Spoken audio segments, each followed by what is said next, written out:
Once again, good morning for all of the participants who have already logged on. Thank you. We will be starting the webinar in the next minute or two. But if you could kindly help us and fill out the poll that you should be seeing on your screen. A couple of people have already done so. Thank you. But for the rest of you who are already on, if you could just take a minute to fill in that poll, we would really appreciate it. And we're literally starting in the next minute. Thank you, Asanteni.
Good morning, everybody.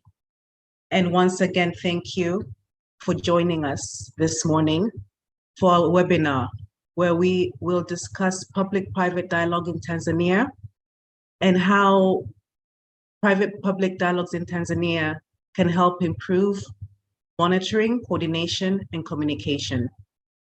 We all know that public-private dialogues has gained momentum as a tool or as an approach to not only promote and encourage private sector development and engagement, but also as a tool for improved governance. But also overall, this approach is seen as a key ingredient for poverty reduction in terms of the platform and the space that it provides for partners and different players from the private and the public sector to come together to dialogue and collaborate. It has therefore been identified as a very necessary component and a key tool that should be promoted and used for sustainable development. And this brings us to why we're all here today. Thank you for those that logged on earlier. You have completed the anonymous put up. The poll will be put up again towards the end of the session. So for those who are logging in now, you'll also have an opportunity to fill in that form at the end. However, right now, we are going to get started with the webinar today. And without much further time on my end, I would now like to welcome Dr. Elise Farron from Pilot for Research and Dialogue to give us a few welcoming remarks. Welcome, Dr. Elise.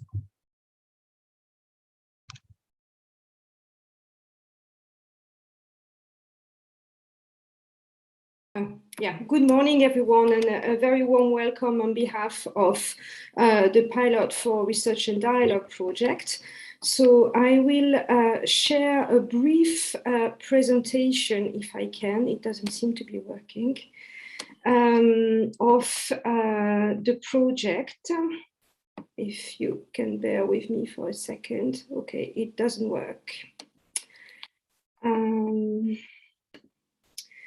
So, okay, I will do without the PowerPoint. I just wanted to briefly present you the Pilot for Research and Dialogue within the frame of which, okay, there it is, within the frame of which this dialogue today, this morning, is organized. So this, I hope you can all see my screen. This project Pilot for Research and Dialogue has two main objectives. The first one is to promote dialogue on economic, resources, policy, and fiscal governance in Tanzania. And the second objective is to create platforms for sustainable dialogue, including public and private stakeholders in the different regions. So as you can, I'm sure, understand, the event of today is really key in that objective. And we are very happy that after almost 2 years of the work in the project, we're having this dialogue today. So behind these two main objectives, there are three, I would say, other objectives that the project is pursuing. The first is to promote and disseminate high quality and evidence-based research on policies, resources, economic and fiscal governance. And you can see on our website, I will put the website address in a minute, that we have already published a lot of this research. We also wish to nurture debate among stakeholders from the public, private, and civil society sectors on economic and governance and fiscal governance issues, especially with government stakeholders. And finally, we wish to increase research capacity in Tanzania and expand the links, networks, and connections among economic and governance research institutions in Tanzania. And again, today's event is one of the means through which we are trying to achieve this. So just to give you a sense of the kind of work we've been doing in the project, here is an overview of the 8 policy briefs that we have already published. So as you can see, it's very diverse. We've been discussing, for instance, the mining sector, the sustainable development goals, horticulture, but also issues related to public-private dialogue with regards to the inclusion of youth or the inclusion of women. There is still one policy brief pending that will be published probably in the course of next week, which deals with green growth, with the green economy. I don't want to take too much of your time, so just very briefly, I will gonna say that the partners of the Pilot for Research and Dialogue are my own university, Tampere University in Finland, but also a Brussels-based think tank called Pilot for Dev, and then I'm sure you all know the Institute of Management and Entrepreneurship Development, IMED, located in Dar, and then COWI, that is located in Denmark, and the project is co-founded by the European Union. I would strongly encourage you to follow us on Twitter and to check our website, because all of these activities and publications and policy briefs that I mentioned are available there. So without further ado, I would like to warmly welcome you again on behalf of the Pilot for Research and Dialogue project. And I really look forward to our discussions today, because as I said earlier, the consultation event that we're having today is really central for the project. So Namwaka, back to you. Thank you. Thank you very much, Dr. Elise, for giving us that background and overview of who you are as Pilot for Research and Dialogue and what you do, and also giving us overview and a snapshot of the different areas that you have already produced policy briefs. I believe that those will also be available. I believe that we will put the link in the chat, which is available to everybody, so the participants can look at those briefs, get a sense and a much deeper feel of the work that you have done, and then also be able to join us in upcoming work. So that link will be shared with everybody, and you'll have access to those briefs and the work that Pilot for Research and Dialogue has done so far. As Dr. Elise mentioned, really this project, at the heart of this project is creating platforms such as this today. This is at the core of what Pilot for Research and Dialogue is striving to do, and to create such spaces where we can bring a diverse array of stakeholders to have critical discussions about issues that are important in attaining sustainable development. So today we're looking and tackling this this tool or this approach, public-private dialogue, which sits very, very well. It's cushioned very well within Pilot for Research and Dialogue. So we're excited to be here today. As Dr. Lee said, we're happy and grateful that all of you have joined us this morning. And the format of the session this morning, we're going to be together for the next about hour and 45 minutes up to 11 o'clock. We will have a keynote presentation, which will be following next. We'll have a discussant who will speak to that presentation. And then we'll have a panel discussion where we have about 5 panelists coming from different walks of life, but they represent what we're trying to do here today in terms of bringing public and private stakeholders to dialogue. So with that, I will now like to welcome Dr. Donath Olomi, our keynote speaker, to give us the presentation that really sets the scene for the rest of the discussion that we're going to have today. Karibu sana, Doctor. Asante sana na mwaka. Good morning, everybody. Good morning. Oh, great. It is a pleasure for me to be with you this morning to share on this very important subject of public-private dialogue.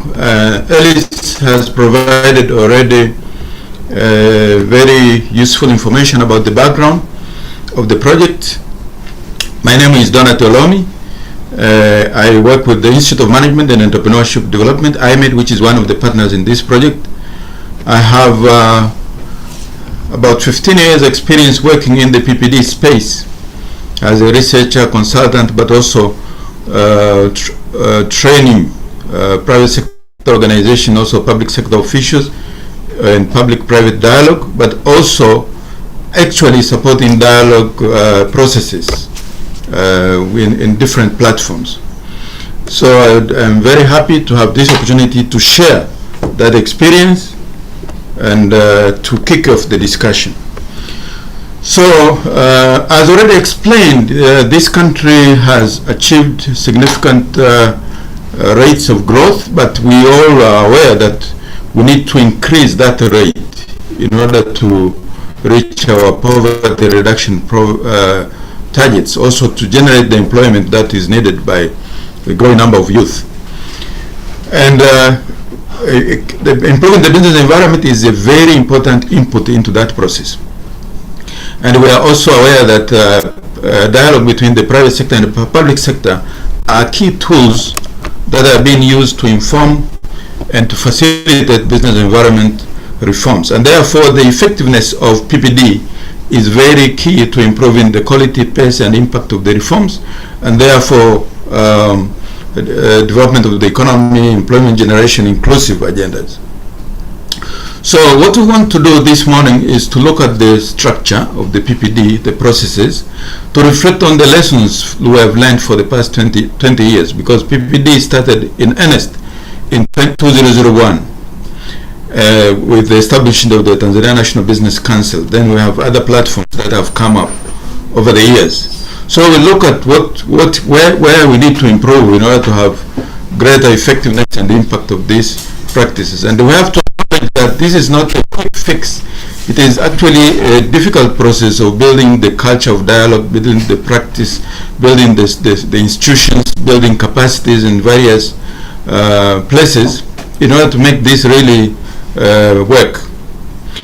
And we propose that this morning we focus mostly on the aspects of coordination, monitoring, and communication. We'll see that these are actually intricately connected to other aspects of the dialogue platform. So it's not like a small silo of the of the dialogue processes or framework, it is actually an integrated problem.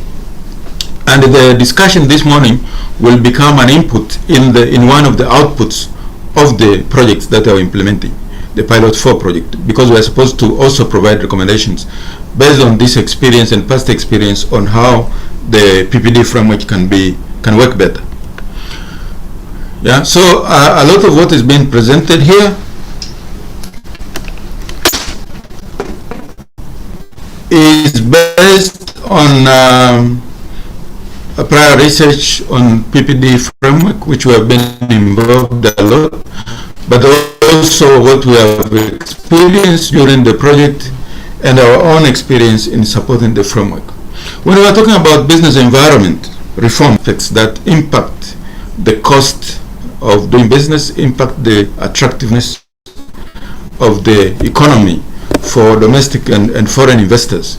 So it is the regulatory framework, it is the tax rates, tax administration, it is macroeconomic access to finance, access to land. It's also a wide range of things that we see need to be incrementally improved so that we make the environment more enabling for investment and for growth, for competitiveness. So we are looking at PPD as one of the mechanisms to contribute to improving the business environment. And why does it matter? It is extremely important to create an enabling environment, because as you can see in this cycle, this is how we attract and retain and encourage investment. And when you have more investment, you create goods and services to satisfy consumers, to create jobs, which is a very important agenda. And that's how you generate taxes. And the taxes enable you to improve governance, the economic environment, public service, investment, climate, service delivery, which is part of the enabling environment for business. So it is a very important input to break the vicious cycle of limited resources, limited services, and therefore to make the economy work and grow. Now, in terms of the initiative to improve the business environment, since we decided to transition to a more market-based economy, a number of initiatives have been taken to improve the business environment, to make it more facilitative to private investment. So the major ones are establishment of the National Business Council, which was actually the first comprehensive development of public-private dialogue platform at national level, at regional level, at district level. And over time, we have developed other frameworks at thematic, at sector level, at subsector level. But also we have had several medium-term business environment reform programs, starting from BEST, the roadmap for improvement of the business environment, the business environment lab, and the big results now. And now we have the blueprint for regulatory reform to improve the business environment. So these are some of the major processes which are not only business environment reform, but actually they integrate public-private dialogue. Now, when we talk of public-private dialogue, what does it mean? We want to establish regular contact between the two sides to promote mutual understanding, to build trust, so that everybody has confidence to listen to others. But also it's a means of communication and feedback. And it also provides mechanism for participatory monitoring and evaluation of the reforms that we are trying to implement. It can also be very helpful in dealing with vested interests and corruption, because you have open, transparent discussion, and you can set priorities, you can deal with laws and regulations in an open and inclusive way. And when we talk about structured public-private dialogue, we are talking about regular, organized exchange of views, consultation, seeking to improve the business environment, to stimulate innovation, competitiveness, and growth. And the structured mechanism will define actors, roles, processes, and it can be at national, sector, subsector, and local government level. And we will have all of this. And the key principle of public-private dialogue is that the issues, because there are so many issues coming up, So they should be addressed at the lowest possible level, so that only issues that cannot be addressed, let's say at district level, are escalated to regional level, and escalated to the national level or to sector level, and from sector level to the TNBC, because that's how you make it work. Otherwise it becomes congested. Now, in terms of the formal structure, I mentioned that we have TNBC since 2001, which was established by presidential circular, and we have had several reforms, but the key part of it is that we have sector and some thematic technical working groups which deal with issues, and then ideally they should be resolved, but if they cannot, they should be sent to the TNBC, which has a secretariat, and the chief secretary is the chair person of the secretariat. And then we have regional business councils, district business councils.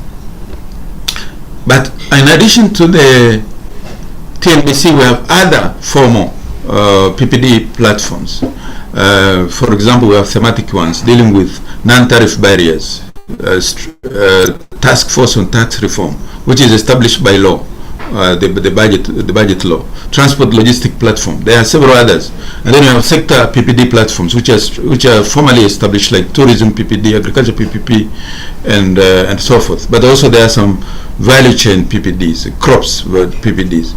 We also have since 2008, after end of the BEST program, which was the first reform program for business environment, we have been having business environment reform programs which have integrated PPD mechanisms.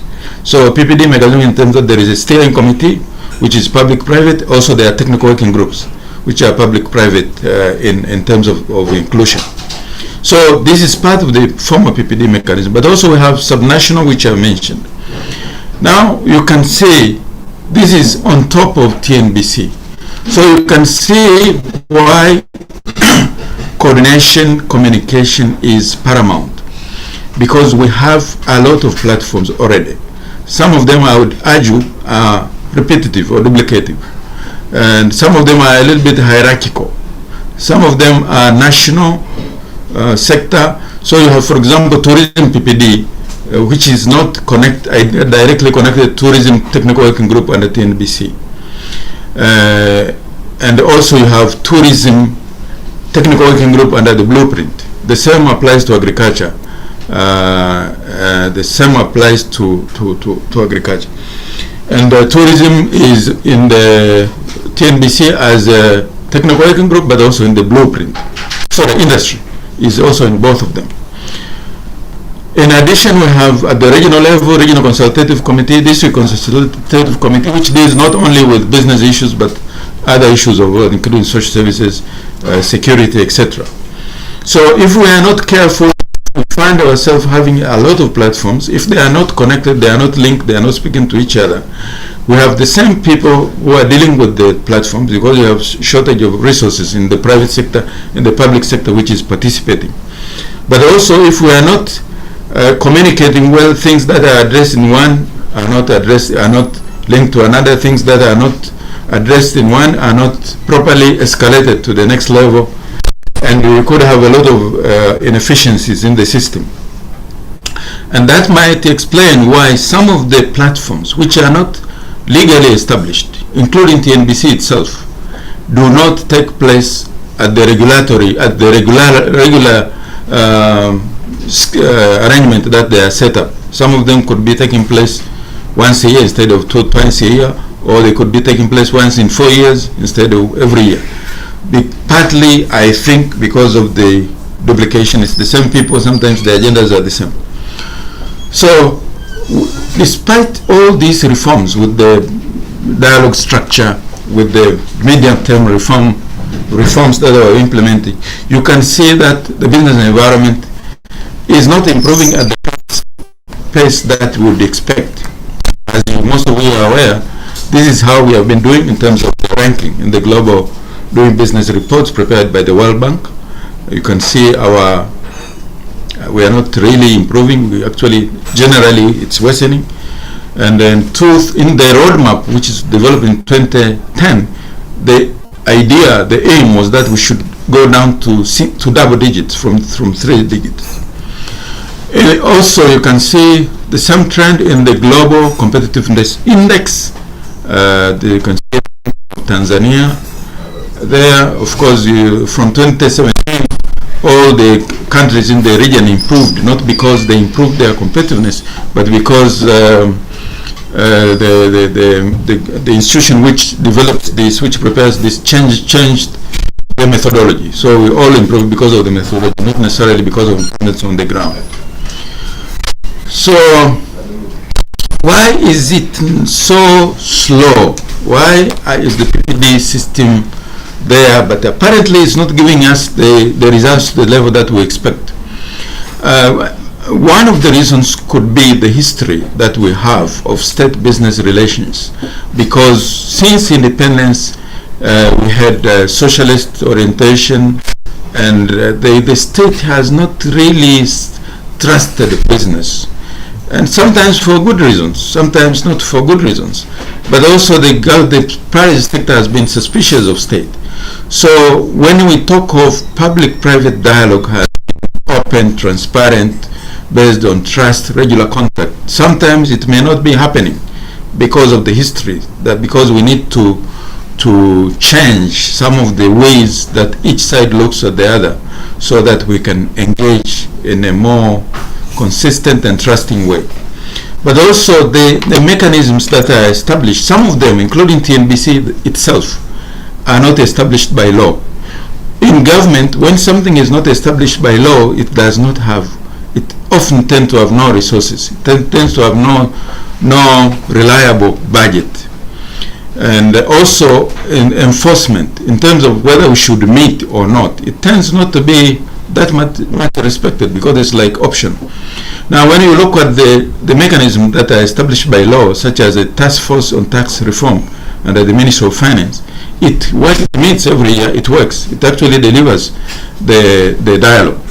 The Regional Consultative Committee, also the District Consultative Committee, are established by law. They have a budget. They meet regularly as required. They report through the reporting system of government up all the way to Parliament. But also there is inadequate coordination, monitoring, and communication between different levels, vertical, horizontal. So some of them operate as silos, and this could also be contributed by the fact that they are not legally established, and therefore the reporting is not mandatory. The budget for the necessary resources is not provided, and all of that. I also mentioned the issue of duplication, multiplicity of these platforms without sufficient resources, and also without sufficient coordination to make sure that they are efficient. So this is basically a repetition of what I just said, but the emphasis here is that these challenges are very much connected, and each is feeding into each other, because without adequate resources you cannot monitor. If you are not established by law, you don't have the resources, etc. And also too many platforms, resources is the problem. Now, what I will propose to discuss this morning is to reflect on our experience in the past 20 years and see how can we improve the business enabling environment through PPD. What lessons have we learned? Where and how can we improve, including monitoring coordination? How do we, for example, leverage ICT to do that? And we can also talk about inclusion, because there are some aspects of the platform. For example, in TNBC and also in Regional Business Council, there is a provision for the national level, International Investors Roundtable, which I think has not met for more than 15 years maybe. And also at regional level, there is local investors roundtable, which should bring together the public side and the bigger investors in the regions, which are also not happening in most of the regions. The other issue is how should we improve the process in terms of TNBC and maybe some select platforms? Should they have a more legally defined roles, just like the task force on tax reform or regional consultative coordinating committee? And where should TNBC report? At present, the TNBC is under the Prime Minister's office. Would it be possible, probably, that it reports to another level, maybe to Parliament, to send also its reports to Parliament, just like other agencies do, so that there is more connection to the accountability mechanism, so that there are more resources for monitoring, for coordination, for the different aspects? Or should it report to the President's office? I do not have the answer here, but my role is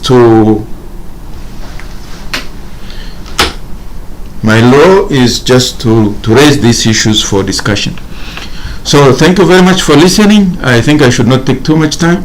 Let me now leave it to the moderator so that she can proceed with the discussion. Thank you very much for listening. Thank you very much, Dr. Lomi, for taking us through the history, where we've come from when we're speaking about PPDs. But you mentioned very important, I'd like to quote you, very few words that I think are important for us to all bear in mind. You warned that this is not a quick fix. You also said that we have to build a culture of dialogue and a culture of trust, which I think that ties in quite well with some of the challenges that you have that you raised, and also the issue of the legalities of some of these the formal platforms that are available. They don't have a defined legal footing. You took us through the vast platform dialogue platforms that are available, but then you warned that despite all these platforms being in place, there's still weaknesses. We have challenges in coordination. There's some fragmentation. There's weaknesses in communication. They're not speaking to each other. And that also, you tied that very nicely in with the ease of doing business report, where we see that as Tanzania, we're not doing as well as we would like. We're not moving up at the same speed that we would like us to move, despite having all these initiatives in place. And you try to position this against our history in terms of how has our history possibly contributed to this. And this is what, once again, I tied into your first point when you first began, Doctor, and you spoke about the building of a culture of dialogue and the building of a culture of trust. But at the end, you left us with reflections, which I think is a good segue into welcoming in the discussant. And you asked us to reflect back now, based on your presentation and our 20 years of having PPDs in place. How do we improve these platforms? We know that they have a power to really transform and to move our country forward, that is the design and that's the intention behind these platforms, but we're not really quite moving at the speed in which we would like, and we still have challenges, we still have some bottlenecks.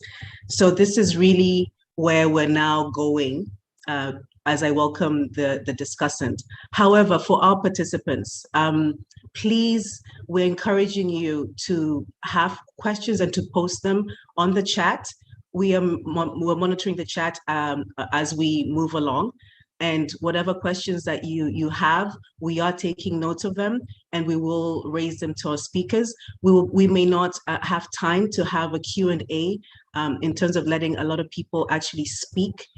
So we really encourage an active side dialogue using the chat that is there, and we really will ensure that we air out the questions that you have. So now we've already heard the one presentation. As we move to the next speakers and the panelists, we really encourage you to use that platform to, whether it's comments, whether it's observations, whether it's insights, whether it's direct questions to a specific individual or just generic questions, we welcome them all. So with that, I'd now like to turn to our discussant. And today we have Professor Andrew Temu, who is very well known in the country. So I would now like to welcome Professor Temu to give us his reflections and insights based on not only what Dr. Lumi presented, but also based on his own very vast experience in the agriculture sector. Karibu sana, Professor. Asante. Thank you very much, Madam Moderator. I feel it's an understatement calling you Madam Moderator, because you're so eloquent and you really do presentation rather than not simply moderating. My name is Andrew Temu. I'm a retired university lecturer from Sokoine University of Agriculture. I spend my time at Diligent Consulting, and I like volunteering, like the way I'm doing today, to discuss the paper presented by Dr. Lomi. I should say that a very good job has been done in preparing the concept note, and I have read the text one, and as moderator has said, it has addressed very well the status quo with regard to government business environment reform programs.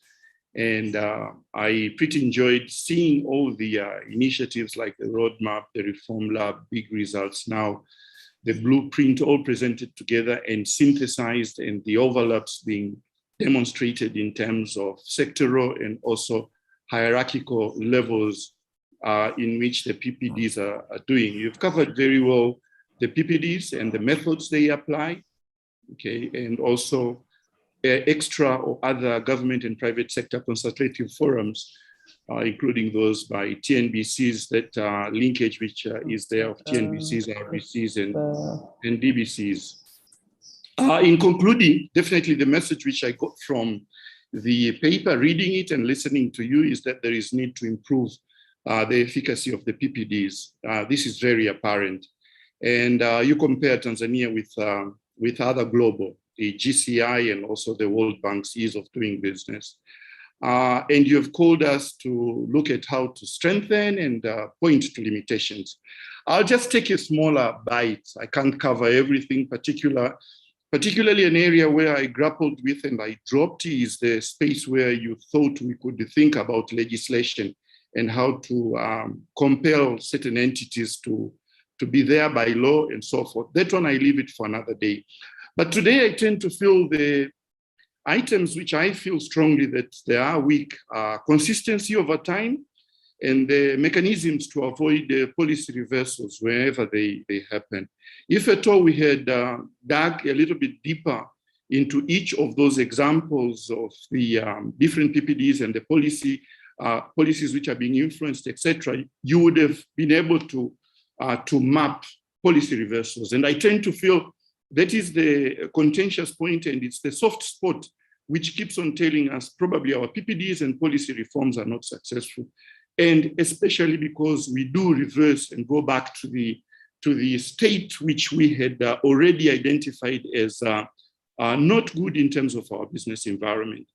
Another thing is the linkage between the national level policy and subnational level issues, which impact on the business environment. And to get, besides the fact that you have presented the subnational level PPDs, in the last 4 years or 4.5 years, I almost gave up with the policy level kind of work. And I decided to work at the subnational level, at regions and districts level. And there I observed and concluded that really, for the majority, there are a few, let's say foreign direct investments which come into the country, etc. They might be able to appreciate changes which are being advocated at the national level. But for the majority of small and medium enterprises, local firms, etc., the tire hits the tarmac at the subnational level. And it is the business environment there which matters most. And I feel there is a strong weakness in terms of how those PPDs and policy reforms are done at that level, but also the linkages with the national level. And lastly, it's the digitization. You said, how could we deploy a technology to do this one? And I'll address those two using an example, demonstrating it, using it an example of a tool and PPDs at the local government authority level and regional level to demonstrate how these two things can be done. One, how can we use technology, meaning digitalizing the process? Secondly, how can we link the subnational level processes with the national level? And thirdly, the digitalization itself. And oh my God, my screen is not behaving. Okay, I'll move on. And the work which we did was basically allowing me to focus on improving monitoring, coordination, and communication within the public-private dialogue and policy reforms with the purpose of improving the business environment. And we ended up developing a digitalized, sorry for that, a digitalized tool for facilitating PPD and for policy reforms with an inbuilt monitoring and evaluation at the subnational level. And I have to acknowledge the people who played the part here. These, it was the whole of the process was funded by USAID, and Diligent was a partner in implementing the program called Engine, enabling growth and investment and enterprises and entrepreneurship. And there were many partners, but Diligent was vested with the responsibility to address policy matters. And that is when we embarked on developing this tool, which would facilitate, monitor, and also report on policy reforms at the subnational level. When I say facilitate, I really mean facilitating the PPDs which take place there, okay? And the essence was to look at the World Bank Ease of Doing Business indices, and we captured the 10 business environment indicators at that level. And the process entailed cascading downwards to the subnational level. Okay, looking at those indicators and asking ourselves, yes, the comparisons, the analysis and comparisons now are done at the global level, I mean countries being compared. How can we cascade downwards these indices such that it is the local government authorities and the regions which are being analyzed and assessed? And we ended up with a tool called the Policy Reform Priority Setting Tool and a sister one called the Local Government Competitiveness Index. In the Policy Reform Priority Setting Tool, we had 12 dimensions of the business environment, 36 sub-dimensions, and 73 indicators. I'll shed light a little bit on how that was done, meaning the cascading of the indicators which are there in the World Bank Ease of Doing Index to the subnational level.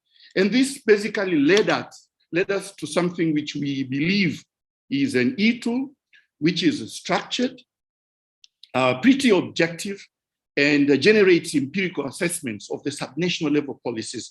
And when I say subnational level policies, I mean we ended up reforming or advocating for changes in bylaws, decrees, legal frameworks, regulations, even administrative procedures at the regional and district or local government authority level, and even institutional arrangements at the local government authority level. So this exercise was really fascinating. And we thought that if we succeed in this one, and we have an e-tool administered at the local government authority level, we will manage to do very structured kinds of PPDs, because the framework allows for the public-private dialogues, whether it is a business council or regional or district or any other public-private dialogue taking place at the local government authority level, they would use this tool to structure what is it that is needed to be reformed, how should it be reformed, and so forth. I'll elaborate a little bit on how the process went on. Just to give you a flavor of the cascading process, here are the 12 dimensions, and we cascaded them downwards. You can imagine the titles of each of those cells would remind you of the World bank ease of doing business. Let's say the regulatory environment, the participation and responsiveness of the public sector, and you have in there things like participation, responsiveness, communication, gender, including youth. Those details there, the subheadings under each cell, were our efforts to translate an indicator which was used for a country level in the World Bank's ease of doing business analysis to a local government authority. You can pick one, let's say pick number 6 down there, because I will use that one a little bit more to elaborate on something else. Quality and capability of providing services, addressing issues like customer services, attracting investments in a local area. And another one is look at number 11. Things like the industrialization, enabling small and medium industries to develop in the locality, in the local government authorities. How is the local government faring in that particular area? Developing business in industrial parks, okay? And we all know with what Machingas are going through right now, it is something good to monitor how the local government authorities are improving that environment. So these were the 12 dimensions, and we worked on those ones, make sure that we craft indicators which are relevant for local government authorities. I could spend a lot of time on these ones. There are 12. We went down to 36, actually, not 35 sub-dimensions, and 73 indicators which ought to be monitored, depending on a particular local government authority. After that, the whole of the analysis was summarized or sequenced in a manner that a business environment assessor goes across 5 stages. And all of this one is packaged into an app you can call. You can access the app on your phone, on your smartphone or a computer, etc. But the process is initiated by having the regional business council or the district business council conduct their normal PPDs and generate issues which they would wish to address, and create a common understanding when they're talking about a certain legislation. What is it that is an issue in that? After that, individuals in groups at the TCCIA or at the local government authority, they sit around the app, in front of the app, and the interface with the face allows them to enter scores for the different indicators. And the system generates the need for a certain policy to be, or a bylaw, or an organizational system needs to be changed. It also ranks them according to importance, which one is important than the other. The ranking is generated automatically. And then there is a process to assess the feasibility. Is this possible to be reformed and legislated at the local government authorities? And this is where I realized, because I went through this process in Mbeya, Iringa, Morogoro, and also we tested it in Zanzibar, the feasibility spot is where you clearly identify things which are not within the mandate of the local government authorities to do. And we structured a mechanism of collating those, compiling them, and arguing the case. These ones should be transferred to the national level PPD processes and also be addressed there. And then ultimately an action plan, a very, very simplified plan. Let me attempt to just show, because the interface of the interaction with the person who is doing the data entry is very simplified, but behind that, there is a little bit of a sophisticated programming which goes on. In front of you there is only one of the 73 indicators. So there are these kinds of indicators across the whole of the system. And you can see to your far left, it is the policy, meaning a bylaw, regulation, or a directive, sorry, that is a spelling mistake there, or a directive of rules, permits, etc. And as you move to the right, I'm picking only one item. with regard to the business environment in that particular space. And I'm picking SMEs because of the current issues which are there, SME database. And you're asking yourself, this is important, yes, but what is the status? Okay, does it, we assessed existence, and there were questions like, does an SME database exist in that particular area? I'll use only that row as an example. And there were answers there which would interface with the person who's entering the data in the app. Yes would score 0.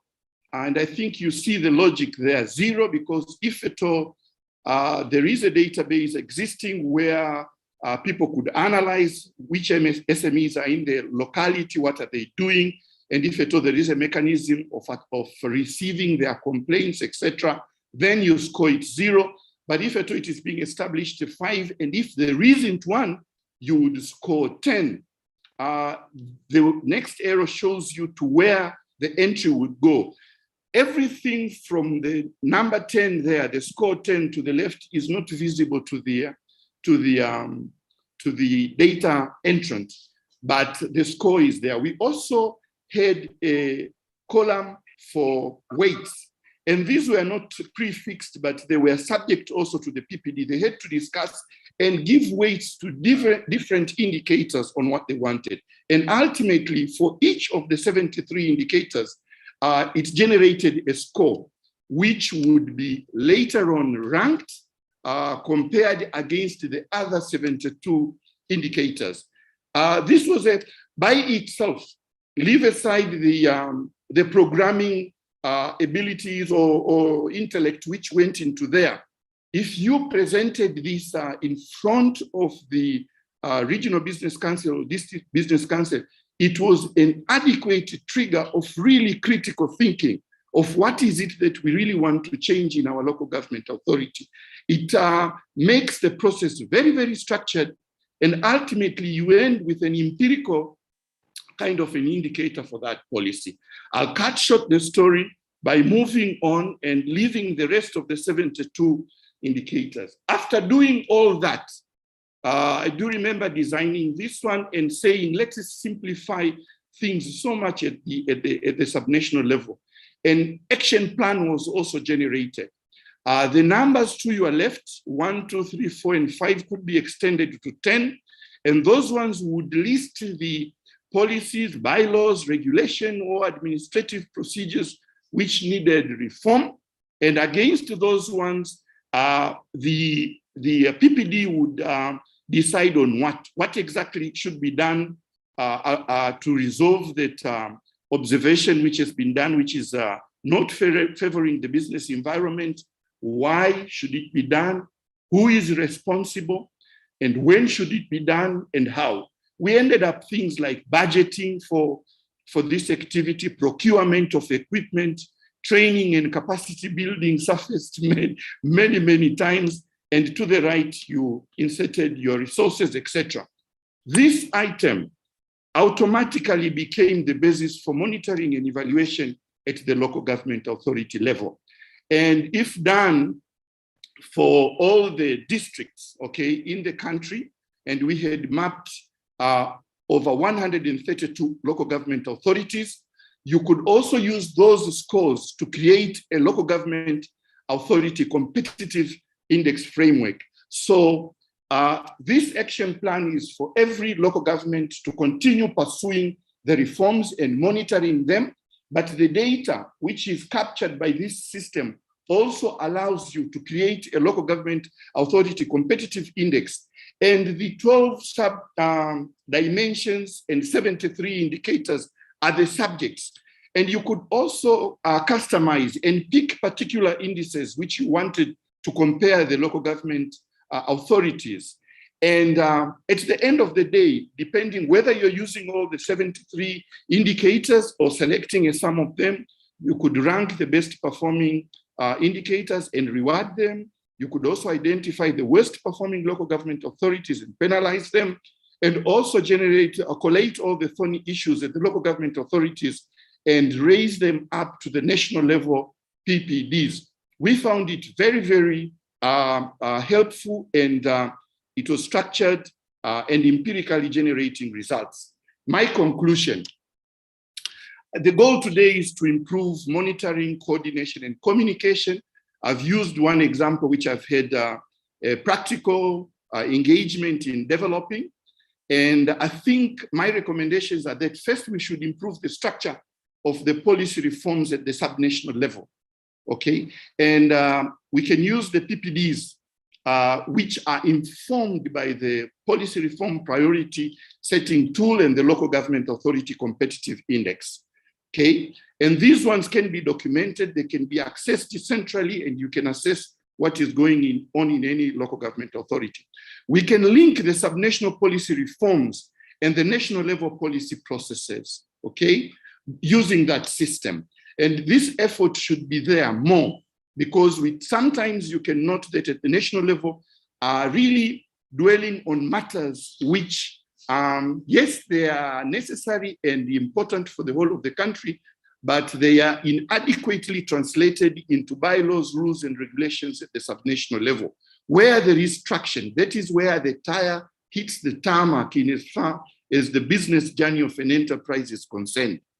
We should also design rewards and penalties for non-compliance to basic principles of creating an enabling business environment. And this not necessarily be things like, and lastly, I can see some stuff I can take and count. These not necessarily need to be, okay.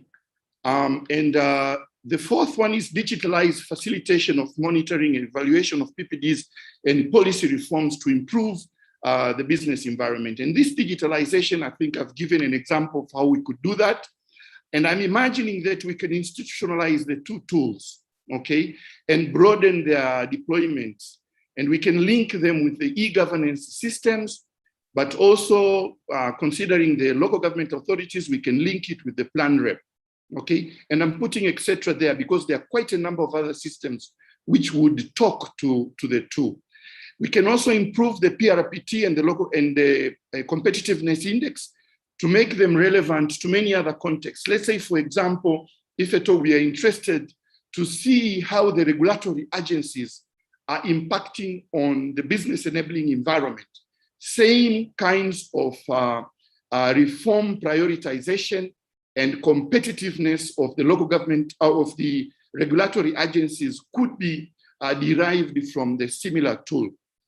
And also I'm urging that even P4D, I think there's need to collaborate and support the current implementation team. I'm done with the stage which I was supposed, or diligent consulting was involved with that one because engine has wound up now, but the whole of the app has been handed over to PS3 Plus.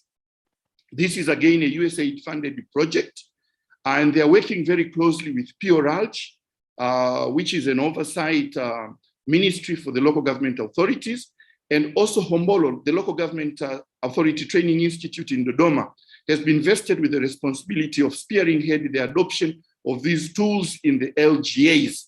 But they are also designing, I interacted with them when they were designing some short courses and plugging in modules in their ongoing current diploma and certificate courses, such that trainees there who are ultimately going to work at the local government authorities will be equipped with the knowledge of these tools. At PS3 Plus, the contact person to pursue this further is Dr. William Mangala Lila, and the email is presented there, but I'm sure I'll give this presentation to the organizers such that you could pursue it further. I believe this would be a good contribution to improve monitoring.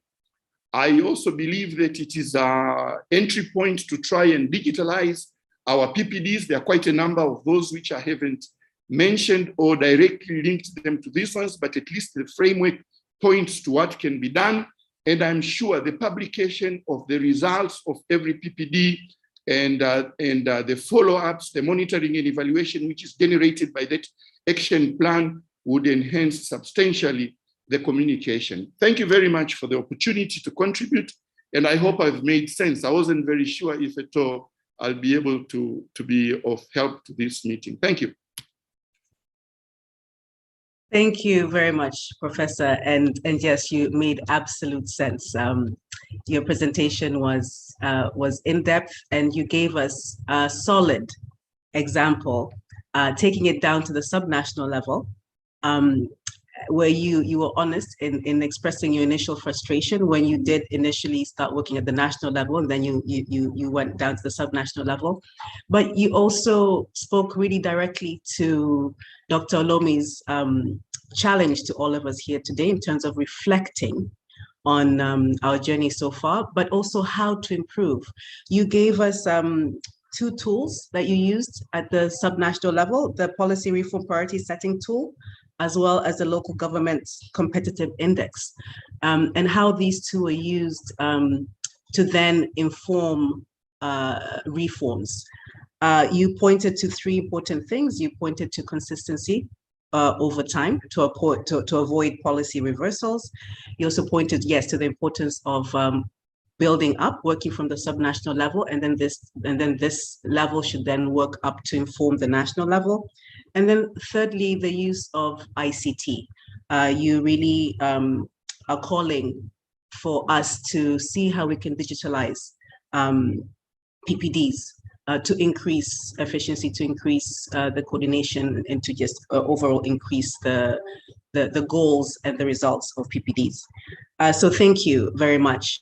Before we go to the panels, we have two questions, but with the first question, I would also like to bias and favor my friend and our friend of Pilot for Research and Dialogue, Dr. Blandina.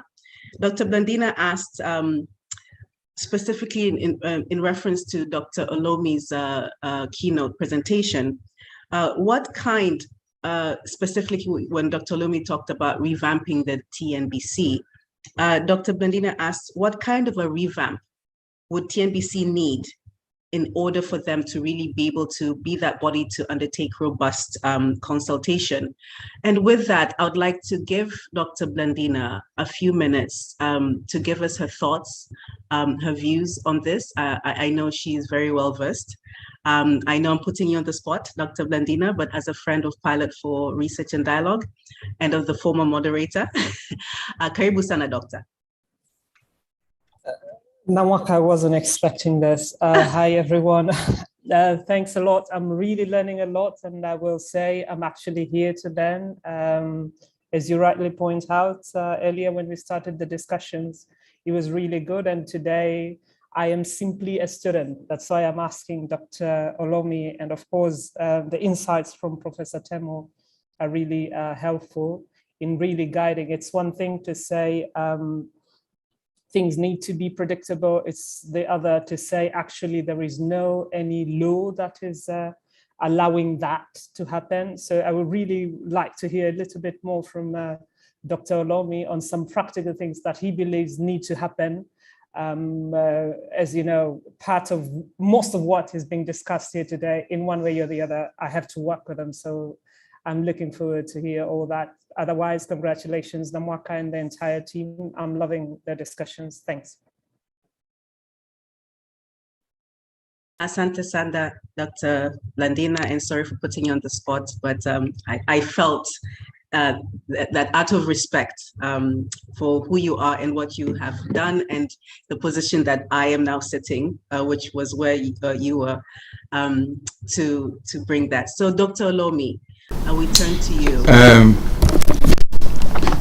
Thank you very much, Dr. Blandina and Namwaka, for that question and that contribution. Would you mind if we give some participants to contribute to that discussion, and then I'll come with more concrete recommendations later? That's absolutely fine, Dr. Olomi. We can return back. We will revisit this question during the panel discussion, and also we'll give you some time to put your to put some more thoughts together.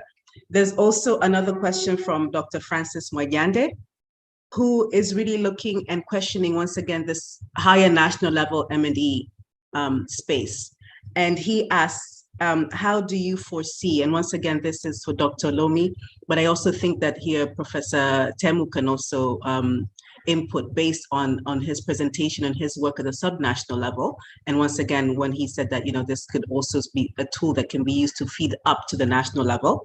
Dr. Francis asks, how do you foresee PPD taking part in establishment of perhaps a larger M&E law question? Like can this be elevated up to a larger framework for M&D? And how do PPDs and how can they possibly contribute to that? I think that also really hits the nail in terms of why we're here today, in terms of how can PPDs work towards improving coordination, monitoring, evaluation, etc. So I think those two questions are some food for thought for us going into the panel discussion. But prior to that, I see another expert amongst us. And I'd also at this point, once again, putting you on the spot, but if you have one or two things to share from what you've heard, I would like to call Professor David Nyange. If you can please share with us just some of your insights, once again, based on your vast, extensive knowledge and experience. Karibu sana, Professor Nyange.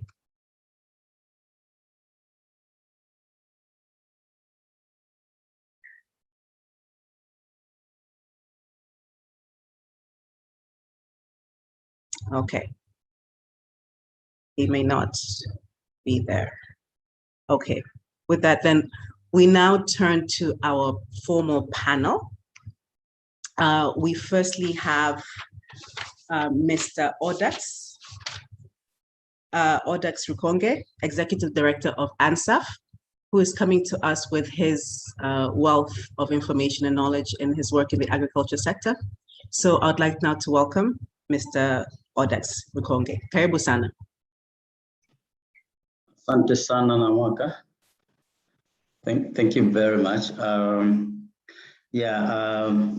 listened to the presentation by Dr. Lom and Professor Andrew Tem, together with some follow-up questions. I wanted to bring the previous speakers and probably the audience this morning on three major areas, which I think are very, very important. It's very clear that we are not missing the structure for PPD. The structures are there from the national level to the subnational level. And it's also very, very clear that in terms of tools, we have substantial a number of different tools developed by different scholars and practitioners. And I think we can still leverage on such kind of tools to help us monitor, to help us communicate, and even coordinate among ourselves. But I think there are three fundamental areas that I wanted actually to bring to your attention. The first fundamental issue that I want to bring to your attention is on the clarity on our priorities, so that we know what are we monitoring, what are we communicating, and what are we coordinating. We are coordinating ourselves for what purpose? And I think these are very, very fundamental. Whether we are monitoring, coordinating, and communicating issues around the blueprint, or issues around the 5-year development plans, or issues around National Development Vision 2025, I think this needs to be clear. And our understanding throughout years of engagement, I think this understanding remains in hostage among few scholars and few civil servants.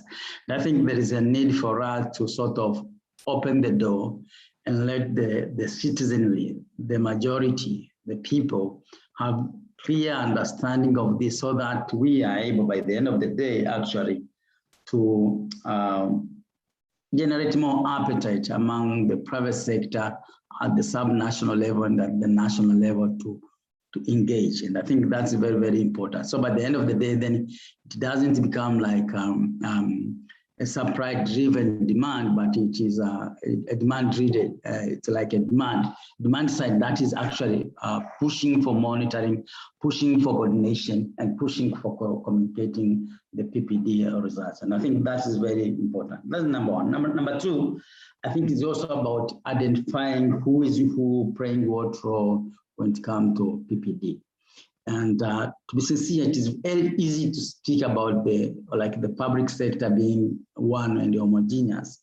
The same thing, I think we make a lot of mistake when we assume that the private sector is one and homogeneous. And I think, to be sincere, probably you may find among the private sector, some of them may not even be finding appetite to engage in those platforms simply because they have their own way of influencing changes. They also have their own way of communicating. And I think unless we bring everybody on the drawing board, we will be missing the coordination part, but also we're missing the bigger picture, which as I alluded earlier on Keynote, on what we are convening for. And then the third area that I wanted also to point out, Robert Pat, I spoke about it, it's establishing the common denominator. Now you see we have a lot of DAG platforms, and much as we could talk about district business councils, regional business councils, and then you cascaded upward to the national level, but I think within the districts, within the regions, and even at the national level, there are subgroups in terms of interest. And unless we establish common denominator of players in different elements, and early on, Dr. Lon was talking about the technical working group in agriculture, the tourism, the industries, and others. These are very, very important. But I think we need also to have subgroups that reconvene and then feed into the larger group. And then you have some sort of ownership of the issues that you feel like they are emerging from the practitioners, the people who are affected in one way or another of such decisions. And then the last comment that I wanted also to raise on this floor is on the consistency. Consistency in terms of our engagement, and the consistency that is actually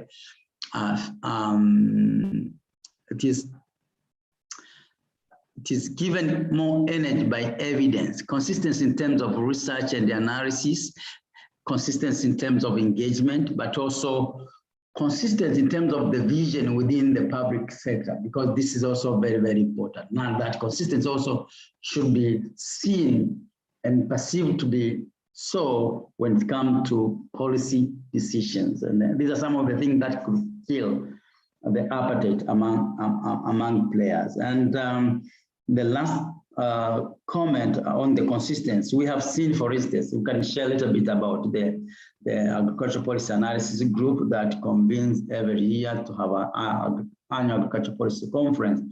At least while in a while we sit together, we discuss a number of policies that have been raised with the government.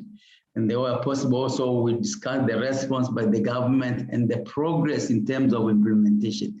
Then when we meet for another round with the respective ministries and agencies, we have a reference on the issue that was raised, the commitment that was made by the public sector or by the private sector, and then we share what we see as progress by the end of the day, and then we develop a new milestone. And I think that way we can improve on the communication. But first and foremost, we have to create the common denominator and make sure that we have appetite among players.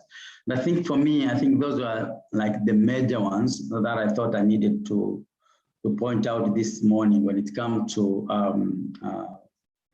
monitoring, coordinating, and communicating the PPD issues. Those 4 key areas for me are very, very important. And once again, thank you very much. Thank you very much, Odax, for that very clear. You came out fighting strong with 4 key points. you talk about clarity of our priorities. And once again, this is important. When we're talking about PPDs, we're talking about working towards a common goal, or if it is the development or the national development of our country. But that's very big, that's very high level. As you pointed out, are we looking at Vision 2025? Are we looking at the 5-year development plan? But even that, it is so big and it's so broad. So how do we work to get clarity in our priorities? So even if there is a subset, different sector approaches in PPDs, but we're still working towards the same common priorities. And once again, you pointed to the importance that it must be demand driven. Sometimes I think we all make that mistake working in the development space where, we're in our own thoughts and we think that what we're thinking is good and then therefore we implement, but that is supply driven. Even our priorities must really be informed by the demands of our country. Number two, your very clear second point was clarity of roles and responsibilities. But once again, here you pointed to, I think, something that's really, really important in acknowledging that the private sector is a very diverse group. You don't look like each other, literally.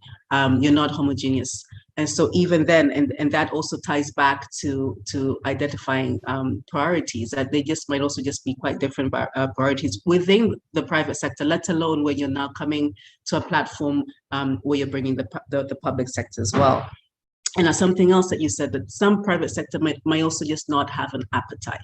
And I think here I'm going to link it back to Dr. Olomi's initial keynote presentation, where he pointed out that this is not an easy thing, because it is a cultural transformation. It is a mindset that we have to work hard to ensure that we're building this culture of trust, and that although there's a culture where we have a common priority and a common goal. Your number 3 is having a common denominator. This really, I think, echoes your first point, but you're now hitting it down even further. And then your 4th point is consistency. And once again, this really, you mirror and you echo Professor Temu, because that was how he started his conversation, and saying that consistency is key. So I think here there's some themes that are coming out from this discussion in terms of practical steps or practical recommendations that can be taken forward. And so, yes, you rightly started and said structures are in place, great. Tools are in place, fantastic. But now how do we leverage? How do we leverage on the tools and the structures that are in place to move us forward? And you pointed to 4 very clear points. So thank you very much for that. I would also like to point to some questions that have already come up also. And some are specific to Professor Temu and Dr. Olomi again. A question for Professor Temu. What policy reforms are required to improve monitoring and evaluation at the LGA level, which is really what you presented on, and for PPDs? So based on your experience, we'll get the presentation, but if you could tease out a little bit more in terms of the policy reforms and recommendations. Another question for Professor Temu, how effective is the M&E, monitoring and evaluation in LGAs, in the absence of a national monitoring and evaluation policy or law? I think this is, once again, it ties back. This is, once again, it's Dr. Francis. So he's tying it back to his original question in terms of how can PPDs work towards or help facilitate the creation or the development or the establishment of having a national M&E policy or law. So thank you, Dr. Francis, for that. So those are, I think, specifically to Professor Temu. There are also questions as to the feel, the spirit, the mood of our government. One participant asked, why is the government resistant to work on and implement needed reforms? What is the fear of the government for it to do so? And proposes, maybe we could try to understand the fear of the government. We could do advocacy and lobbying accordingly.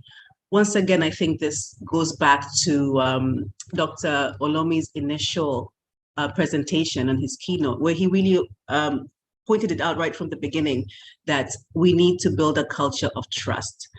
This is a new way in which we are learning to communicate and to dialogue. Dialogue is not as automatic, I think, as we all assume it to be.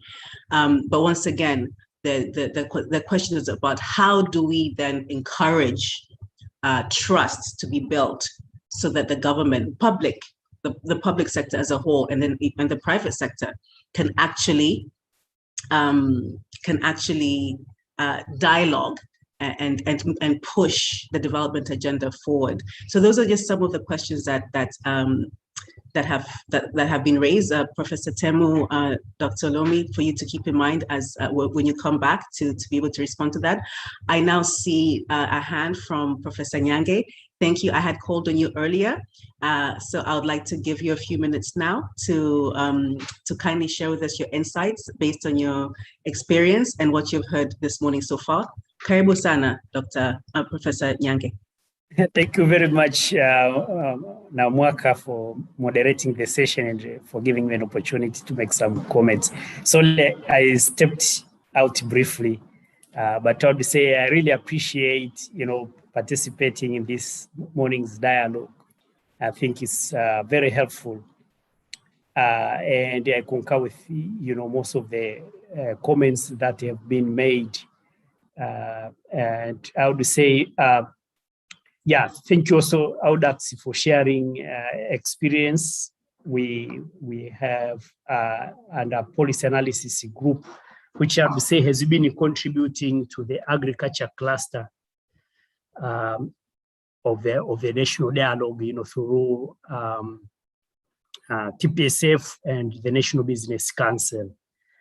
Now, going back to your question on mutual trust, I think mutual trust is very, very important in policy dialogue and in PPP, mainly because there's a political economy to policy, and some stakeholders may use policy in order to achieve their political objectives. So there's sensitivity to that. Therefore, building mutual trust is very, very important. And mutual trust, is not a one-time of phenomena, but it's based on, kind of long-term partnership where you assess your partners, motive until you reach a point where you all have a common understanding, and then from there you start developing mutual trust. And I would say in policy this has been a challenge, especially because of high turnover of leadership that we have experienced in the last few years, that it takes a lot of time to build that mutual trust. And then when you are just about now to move into action, then you have changes in leadership. So you have to go back to square one. But also understanding that leadership has a very big implication into policy. Leaders may have different priorities, and of course, different background and hence different priorities. And I would say that has been a really challenge. But under PAG, our approach has been, first, whenever there's change in leadership, we make sure we put a lot of effort, to bring up to speed the new leadership into ongoing policy issues or policy reforms. But we have been also trying to institutionalize, policy dialogue by not targeting an individual. For example, in the ministries, we have the ministers, the PS, and other senior leaders in the ministry. So instead of dealing only with the minister, then we'll deal with the whole leadership team. So that even whenever there's a change in leadership, you do have advocacy within the leadership. So that's the approach that we've been using, institutionalizing dialogue. but I would say also, dialogue itself is not sufficient. So you have to think of going beyond dialogue. So our approach has been, starting with research to produce evidence, then use that evidence, to build a case, for policy reforms or whatever, and then also support the reform process throughout until the reforms are completed. But then go beyond that point into monitoring and evaluation so that you can show the results and the impact of the reforms that have been implemented. Another important point I would like you to raise is the, I would say, close linkage between leadership and the policy, or sometimes we call it governance and the policy. I would say our motto has been that good governance can bring better policies, but also better policies can make governance more effective. In other words, if you have good policies, it's easy to achieve your leadership goal. And of course, the opposite is true. As I mentioned earlier, that good policies also would require good governance. So sometimes we focus much on policy and forget about governance. Governance requires, capacity building on leadership. So I think these interventions needs to go hand in hand. And thanks to the government for giving priority to their national, call it the Uongozi Institute, which I think is really helping, to strengthen the leadership, which for us is good also for, supporting policy reforms. I should stop there. Thank you. Thank you very much, Professor, for once again giving us firsthand examples of how you have actually been working at the forefront of maintaining and ensuring that PPDs are taking root, but also working in Tanzania. But you also you brought in an angle that we haven't heard this morning, where you talk about the intersect between policy and politics. This, of course, is very important, but it also sings to what Audax was saying in terms of clarity of priorities. So, Professor, when you're talking about the high turnover of leadership and how this affects the timing and the efforts that you put into building trust and creating those relationships, which is really, you invest a lot in that. But then there's a turnover, and then you have to start afresh. Then that also naturally then affects the consistency, which once again is what Audax has said in his presentation, as well as Dr. Lomi. So we're starting to see, the issues that are being raised here, really, you're speaking similar language, and you're seeing the same things. But what you have done, Professor, is that you've also given us a practical solution based on what you have done yourself and your organization. You have worked to institutionalize dialogue. And I think I really want us to take this home in terms of making sure that you're not just focusing on one individual or one leader. Of course, having a champion is always good, we know this, but also at the same time, even though they are set individuals or champions that you can work with and who are positive in pushing your agenda, but you must also institutionalize dialogue. And so you've been dealing with a whole team as opposed to just dealing with an individual, whether it's a direct minister, or there's a permanent secretary and so forth. I think this is something that we can all take on board as a recommendation going forward. But also you pointed to the importance of going through the entire cycle from producing the research, producing the evidence, building a case, but then also supporting the reform process, as well as taking part of the M&D. So thank you, Professor, for really, once again, like Professor Temu, giving us your firsthand experience, but pointing to possible recommendations and answering Dr. Lomi's questions to us right at the beginning, where he asked, what can we take from our experience and how can we make things better going forward? So asante sana.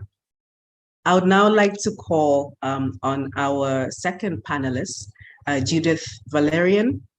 She's an agribusiness specialist, to give us her insights. I mean, Judith, you've heard a lot this morning, so I leave the floor to you. Karibu sana.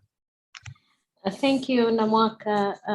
So I'm Judith, as I've been introduced, and I work with Sokoine University of Agriculture, and especially on agribusiness issues. So I would like to talk about PPD from the angle of academia, mainly on research.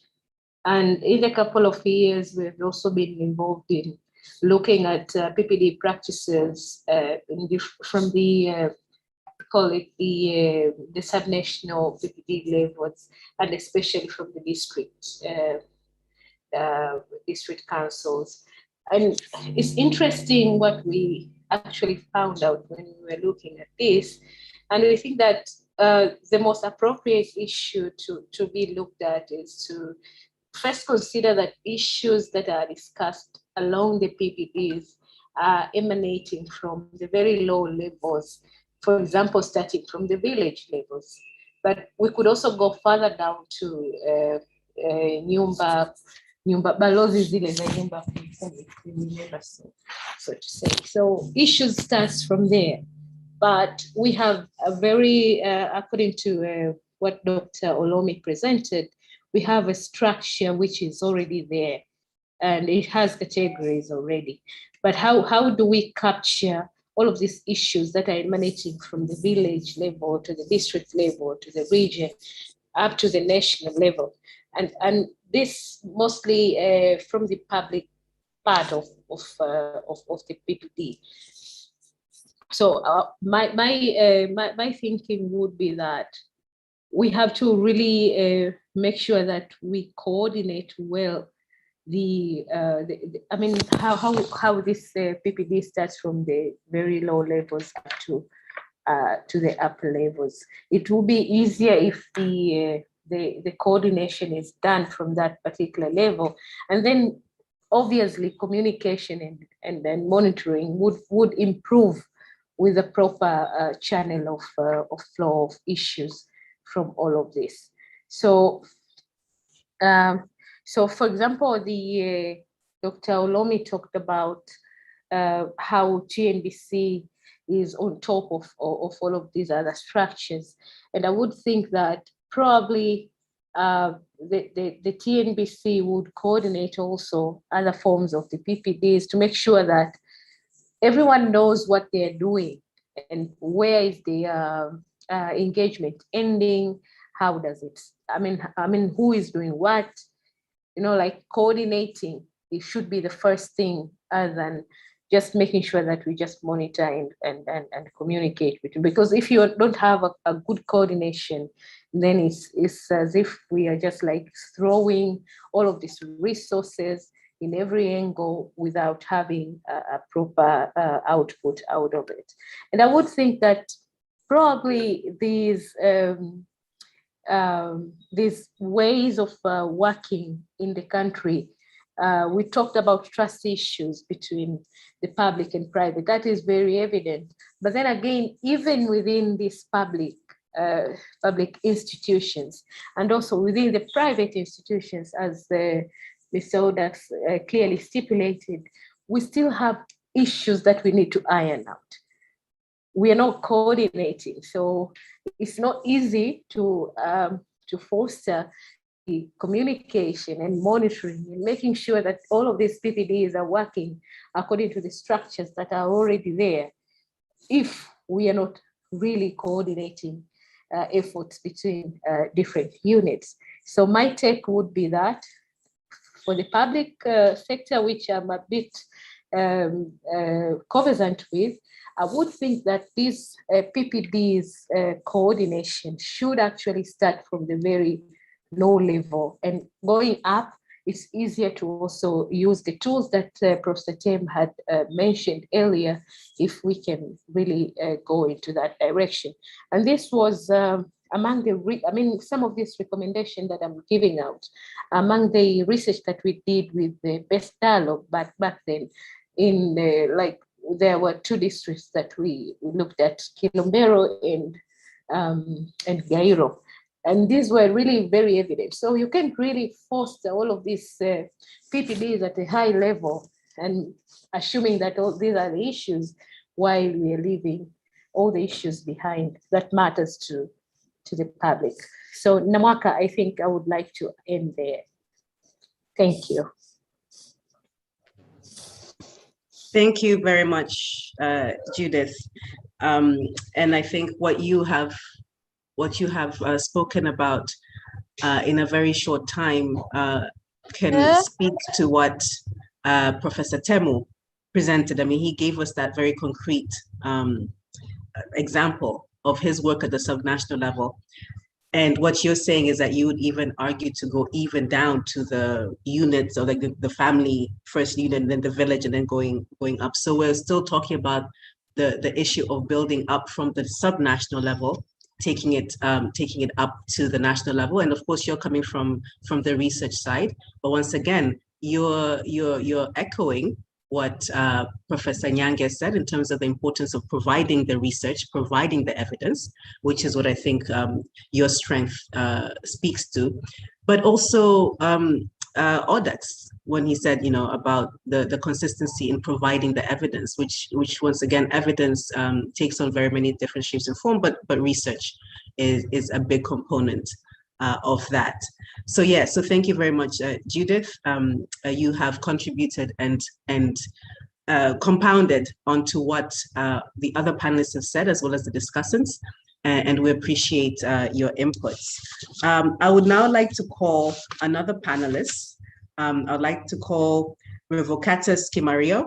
He's a director at Sugeko SUA, to also give us the insights and thoughts as to what has been discussed this morning. Karibu sana, Revocatus. Thank you so much, Namwaka. As you said, my name is Revocatus Kimario. I'm the Executive Director of Sugeko, a youth cooperative based in SUA, working to support youth investing in agriculture and agribusiness. And for the sake of today's topic on improving the monitoring and coordination and communication, I look at the angle of inclusive engagements, targeting youth in agribusiness in this regard. But we see from what others have also said, we have seen there is a great gap when it comes to communication and documentations of whatever is happening. So you'll see in terms of policies, whether it is its implementations, if you'd want to track the implementation of whatever policies, there is a gap. And this gap goes all the way in terms of disseminating to others, but documenting of whatever that is happening in the process. We also need to look at the reporting system. How do we report? Targeting from all down from the level, from the lower level, like for instance, from the village level, going to the districts and then to the national level. How do we report and how do we track those issues that is happening so that it can inform us? We get the learnings and then either we improve or we maintain what is happening and it is bringing an impact back to the community. But we also need to look at the issues of the growth of technologies and innovation. Now, how do we accommodate the changes in our policies or in our engagements? Things have been changing, but we really need to look at the way we can be flexible and timely responding to whatever is happening. Just refer, for instance, when it happens with the pandemics, like when the COVID happens, how do we document the learnings? How do we report it back? But not only that, now we have seen the changes now that is going on with the climate change. And for those who wish to invest in agriculture, how do we document and how do we look at our policies and the way it is supporting us? We all experience, we see what some of the announcement that is happening, that we should stop use of some of the water sources because the water is the drought, because of the prolonged drought, we don't have enough water. Now, the issue comes that for those who are doing agriculture, they should stop irrigation because people maybe in Dar es Salaam, they are facing with the shortage of water. But now how do we communicate the same? How do we get this as a learning and come up with the solutions to address these situations? Because And monitoring and coordination and communication, that's when we can capture all these shocks and the happenings so that we can develop strategies to deal with this. But on the other hand, if you look at Tanzania in terms of monitoring and evaluation, for me, I see there is a gap when it comes to having the skilled people or human resource that are able to document and do the monitoring and evaluation. The reason is that we don't have specific courses or in our universities that are offering like a degree program, for instance, but rather we have short courses. And sometimes the M&E in Tanzania is just on-job learning. Someone learning it while he's in his work, and they remain to be the person who will deal with the monitoring and the evaluation and of course communicating on the same. Now this brings a big gap. We need to look at how we can improve in terms of developing a proper curriculums to our universities, to have a proper programs that trains our human resource to have competencies of M&E persons so that they can be able to capture all of what is happening and then you document the learning for us to improve. So that's what I look at this. And therefore, if we want to have this improve in this area, we all need to look at how we can also develop the skilled people who will document and then help us to improve in terms of communication. Thank you.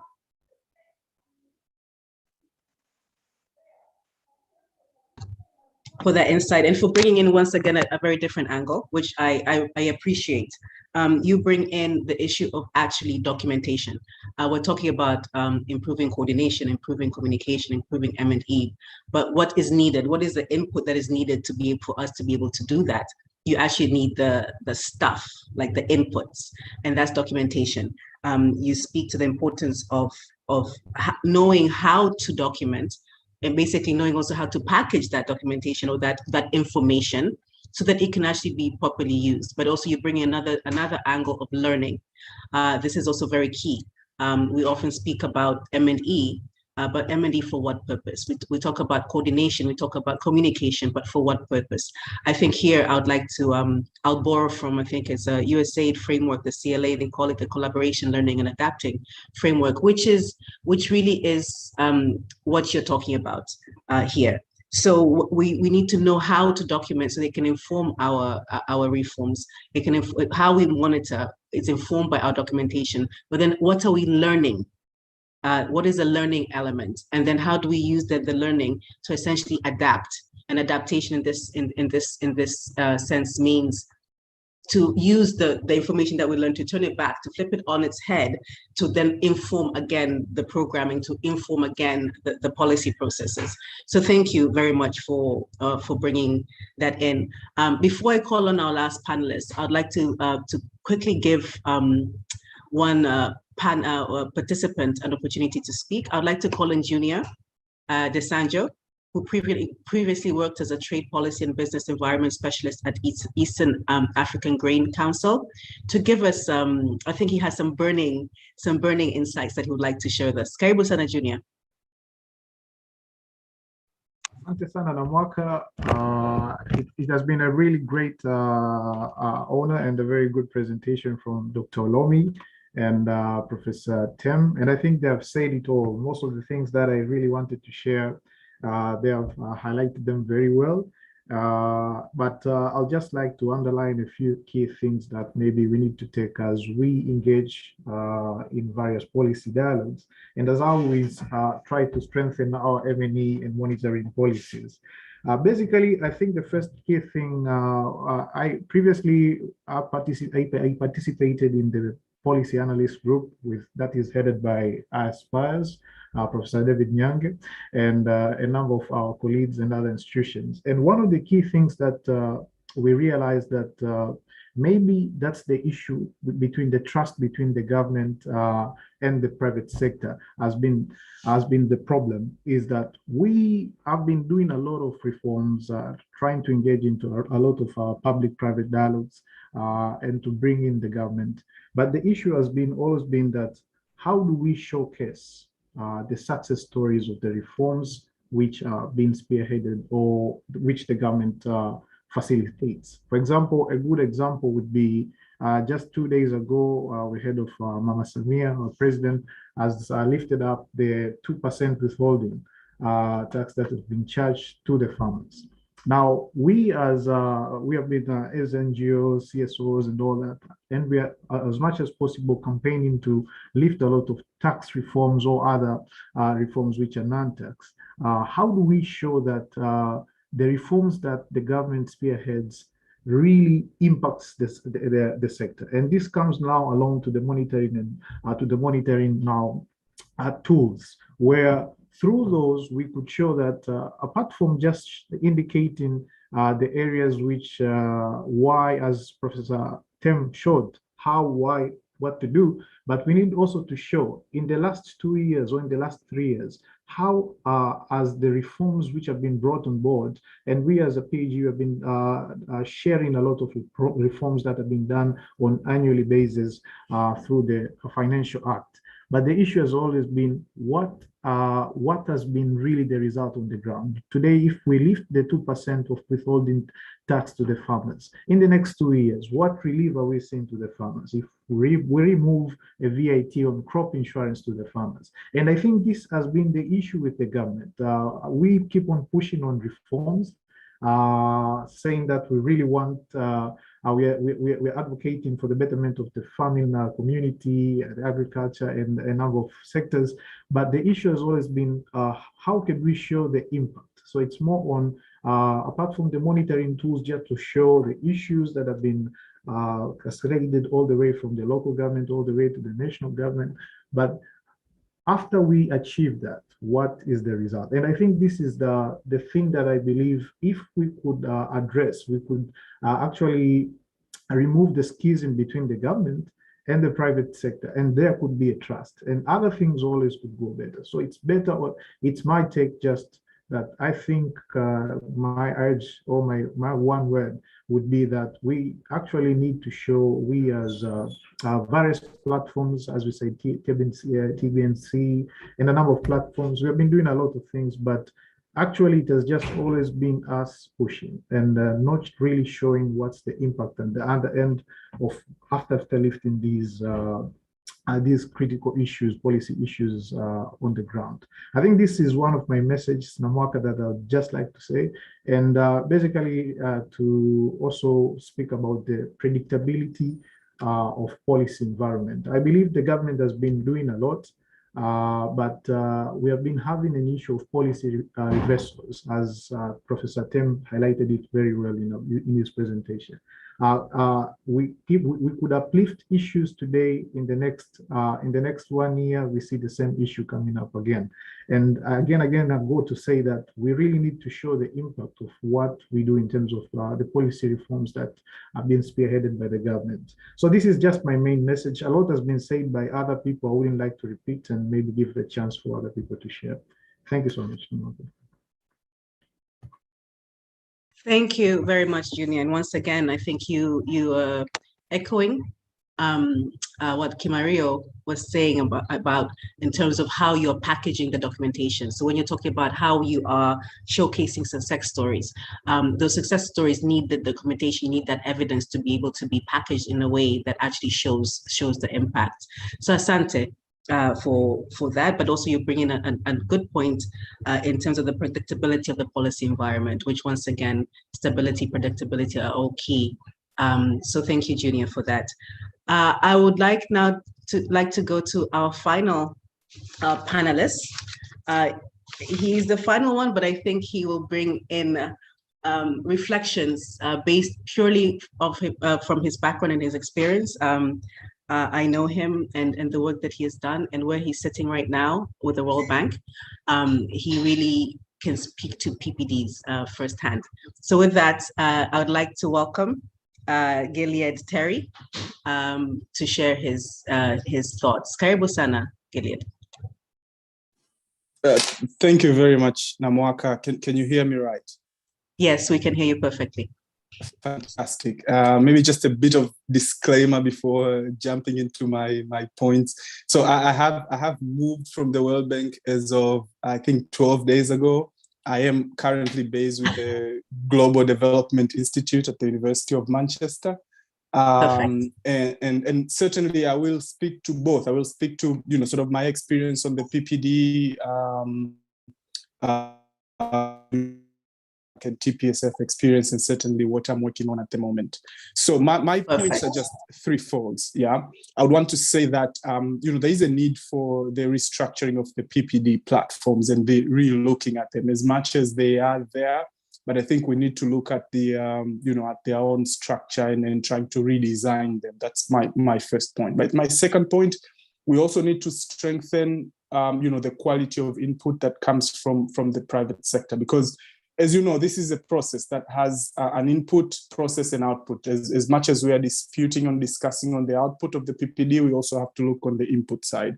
But also the third thing would be the role of government. And I think the government has a larger role to play on this particular agenda. And I'm more than happy to hear our counterparts from the side of government. And certainly Dr. Blandina is rightly placed on this one.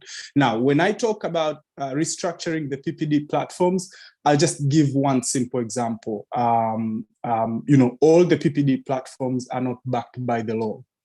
None of them are. So these are, presidential decrees. These are, just simple mechanisms of, willing participants coming together, which means that, the concreteness of the PPDs is not hedged on anything. Nobody is is held accountable by the law to make sure that there is dialogue between public and private sector. And I think that's a huge, huge flaw. It means that they can happen if someone wants them to happen. But if, there comes someone who doesn't see a lot of, value in PPD, then less of it happens. And I think, if we really want to have, private sector development and robust PPD, we need to be able to have a bit of a leverage to account for our leaders to make sure that there is accountability and making sure that PPDs happen and do occur. The second point on this same bullet is an example of the task force. This is why I'm saying there needs to be a restructuring. The biggest mechanism for deciding is what they call Task Force for Tax Reforms, which sits at the Ministry of Finance. And this is a group of about 30, maybe 35 experts that meets for a couple of months ahead of the budget to review a lot of proposals that come from different stakeholders and make recommendations to the ministry and then all the way to the minister and then to the parliament. This task force, last time I sat there in 2018, of the 30 had 3 representatives private sector. It was very government heavy. What that means, the agenda to put a critical need is just virtually absent. So, maybe the areas where, the experts there would be interested or would think that they would not harm so much of the revenue targets and stuff like that. And mind you, we have about 5 or 6 representatives from the Revenue Authority by itself alone. So it's quite a lopsided PPD framework, which makes huge decisions in there. So that would be one area to look into and try to unpack, and that we have positive and robust dialogue happening there. The second point was strengthening the private sector input, and I think this is something that Dr. Olomi, Professor, everyone in this platform knows. I mean,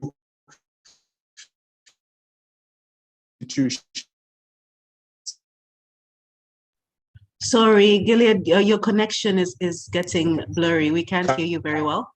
You're breaking up. They are important. Yeah. Oh, great. Can you hear me now correctly? Yes, now you're back. Yes, now you're back. Thank you. So the idea of strengthening institutions is also important. And I think I wouldn't dwell so much in this point because, we all know. So this is my pledge, not only to government, but, to development partners who are in this platform to see how best to strengthen some of these institutions. You have, a sector like tourism, which is quite huge. but really the institutions they're in are not adequate, certainly to any standard, so to speak. So this is an area which the first two areas the World Bank has worked quite prominently trying to leverage dialogue. We're in when I was leaving, we're in a conversation to provide support to the government, but also, one of the conversations we were having is what would be the government's commitment in these first two areas: to restructure dialogue, to make sure adequate private sector representation is therein, but also what kind of policies they could institute to help private sector institutions and quality of analysis that coming from it. But the last one that I'm currently looking at, and I just wanted to, just table it for discussion, is that the discussion about private sector development and public-private dialogue in Tanzania shouldn't be taken in isolation. In my opinion, from where I'm sitting at the moment, it's part of a larger global conversation. It's a part of, Tanzania is right in the middle of what I would call competition between, the kind of reforms that we have been institutionalizing as a country for the last 30 years, all these neoliberal reforms, as well as, the socialism and the distributive kind of policies that we, worked on for the last 30 years. And it's all coming together now. When we talk about this mistrust and the inability of, the bureaucracy to really believe private sector, it's just playing into these two broad narratives. Now, this is where the role of government comes in. It comes in not only in assuring that the private sector can do business, but also what kind of policies that the government can put in place to help those that are left behind. I mean, you have small businesses that are struggling, alongside large businesses that are making huge profits, and large, alongside banks that are, day in, day out announcing billions and billions of profits. How do you help the small players? How do you help the small business? And I think this is sort of the redistributive role of government, which is quite important to help, the small parties, the small players, make business environment easy for them, but also have very practical programs that helps them out. And I'll just give one example of tourism recently. So the last report I worked on at the World Bank was on private sector assessment. And what we found out was between 2020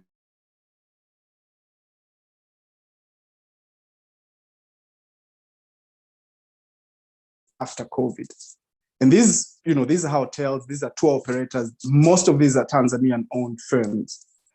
But there has been no program whatsoever to help these kind of firms. And this is in an economy that creates 20, 30, 40 firms a year. And then in 1 year, 700 of them does not renew any license. And there is not much that you see to help these firms survive. And this is where the element of trust, the element of complementarity between, what the government is doing and what the private sector is doing. It's through this, being together through thick and thin that builds that long-term trust in a way that, helps the private sector deliver its mandate into the country.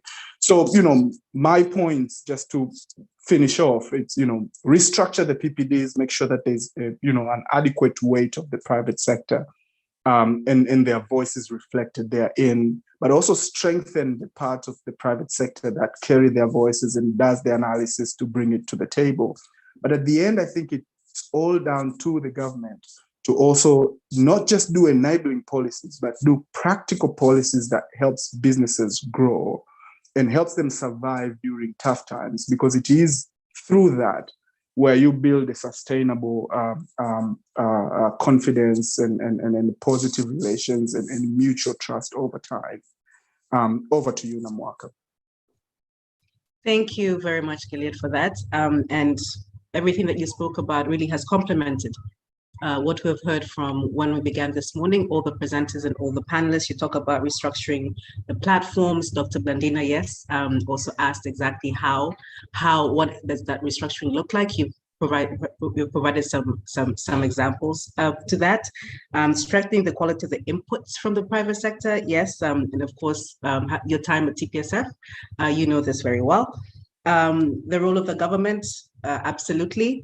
And you said something that I thought was key, the redistributive role that the government should play and the strengthening of institutions, but also just the fact that we're all sitting here at this webinar. We have our colleagues from Finland and from other parts of the EU and from America and other parts of Africa. We are really part of a global conversation. And this is also important, but it also echoes Dr. Olomi's point in terms of we also must put this in our own historical context. So thank you for really complementing and wrapping it all up quite nicely for us, Gillian, to end the panel. But prior to my giving the opportunity for Research and Dialogue to give some remarks, I'm very mindful of the time. We are at 10:59 a.m.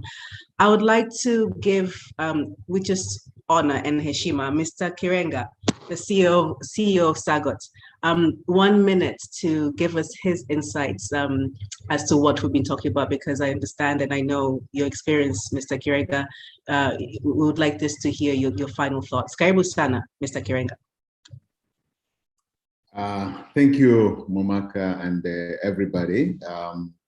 I was a little bit late to come in, but enjoying the discussion. Is very, very educating, and also the sharing of experience here is amazing. As I was listening, I was actually reflecting on the journey that you have taken in the past 10 to 15 years, the things that you have tried to do, the people that you have engaged, the ones which were in power, and then as they have moved on, and some have changed side from the government coming to the private sector, and some of us sitting in between the government and the private sector.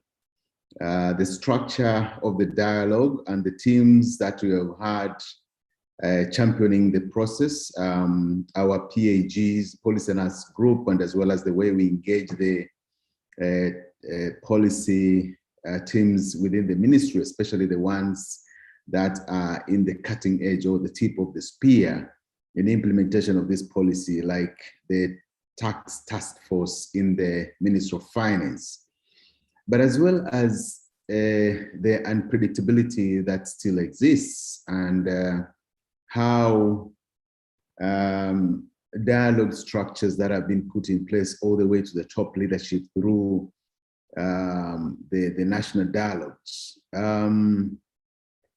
My conclusion in this is there's still some serious work to be done, but it is quite encouraging to see that there's still investments happening from the public and also from the private sector. Looking at the journey that you have come through and also the future ahead of us, this has to continue. We should not give up. And we will continue working in the policy dialogues, but is to make sure that the information that is put in the or put on the table is relevant and reflects what that is needed, especially those ones who have invested, are putting money in the various sectors that you are working on. This is relevant, and thank you all of you. The experience that Professor Nyang has shared with you is the one which we are all of us engaged, especially for us working in the agricultural sector, and I wouldn't like to repeat what he has said. That is very relevant, and congratulations to all of you that have organized this webinar. Thank you. Asante sana, Mr. Kirenga, and once again for pointing to the importance of things being demand-driven, and that sense of having that national, the national priorities and getting that right to begin with. Asante sana. We are out of time. There was still a variety of questions that I had posed from participants to our speakers. We'll allow our speakers to gather their thoughts in terms of, because we're out of time, we'll now do this, like they will write some of the responses out, and we'll find a way to share all of that with the participants. We have been very engaged for the past 2 hours. I thank you all. Asante sana. It's not easy to keep people with us for this long, but you've all really stood firm. Thank you, but I think it is also telling of the quality of conversations that we've had this morning.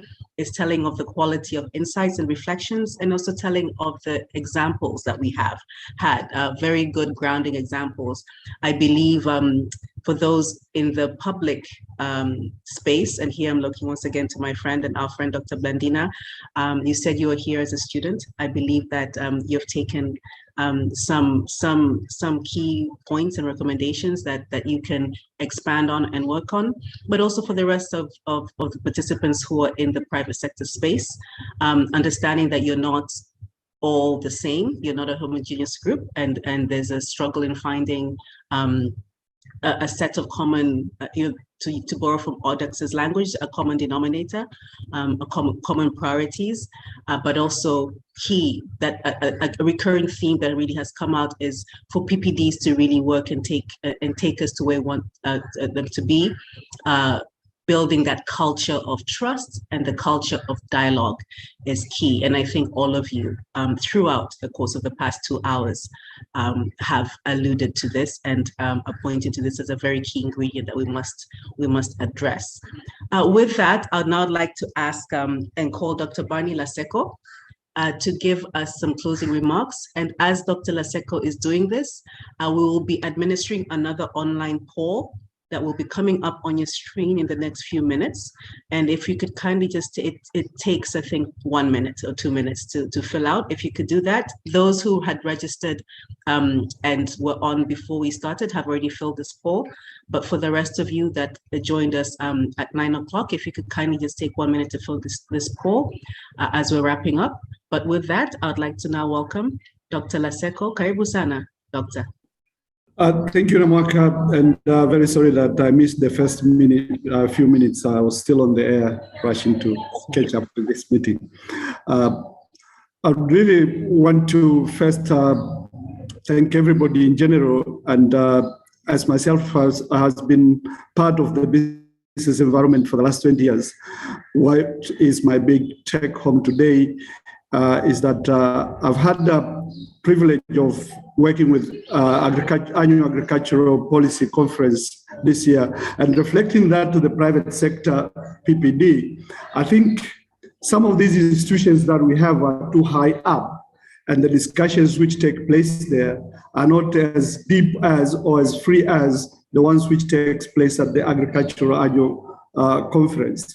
So I think under PPD, we may need to find somewhere where people would meet with such scientific research is done and discussed before clear messages are then shared by the government and go to the kind of places where Blandina sits. I know all of us knows where she sits nowadays. And thank you again for Dr. Olomi for a very precise and thorough research and presentation. Professor Temu, we really thank you for that.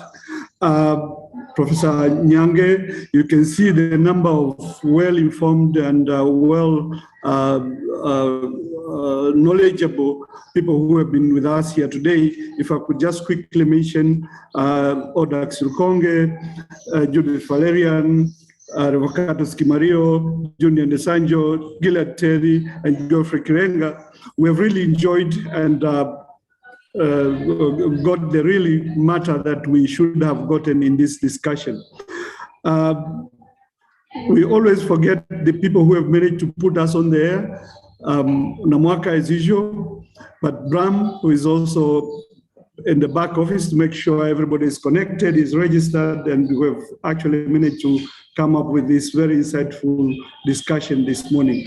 The information that we've gathered will come out in form of minutes, and we will be sharing this with everybody else again for the future work that we can do for the PPD to work for the better of the nation, as we are all striving to do that. Thank you all, and you're most welcome for the next dialogue. Asante sana, Dr. Barney. And yes, we do have an upcoming dialogue. I believe it's on the 30th of November. So just in another 2 weeks, we'll be having another dialogue of this nature. And here, I think the focus will be, the broader area will be looking and discussing the green economy. So welcome to that. We'll be sharing more information on that as we get closer to the day. I believe, once again, as Dr. Barney said, the team that's working in the background, Hadiya and Bram and everybody else, will be working very hard, and we'll be in touch with all of you once we get closer to that date. I'm aware that Dr. Olomi wanted 1 minute to address participants, because he did have quite a few questions. But Dr. Olomi, because we are out of time, if you could just really keep it to 1 minute. And then, as I said prior, we will find an avenue, as Dr. Barney said, to share the information and the answers to the questions that you have. Karibu sana, Dr. Olomi.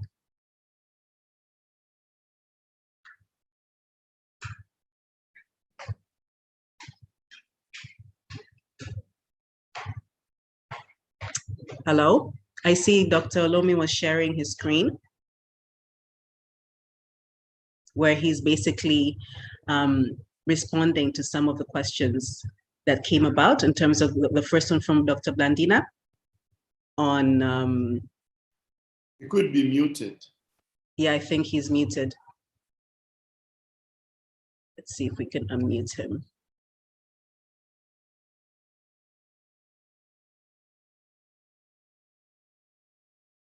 Yeah, I think he might be having some connection issues, but we can all see that there are some very practical ways in which TNBC can be transformed for it to then to serve the function that it should.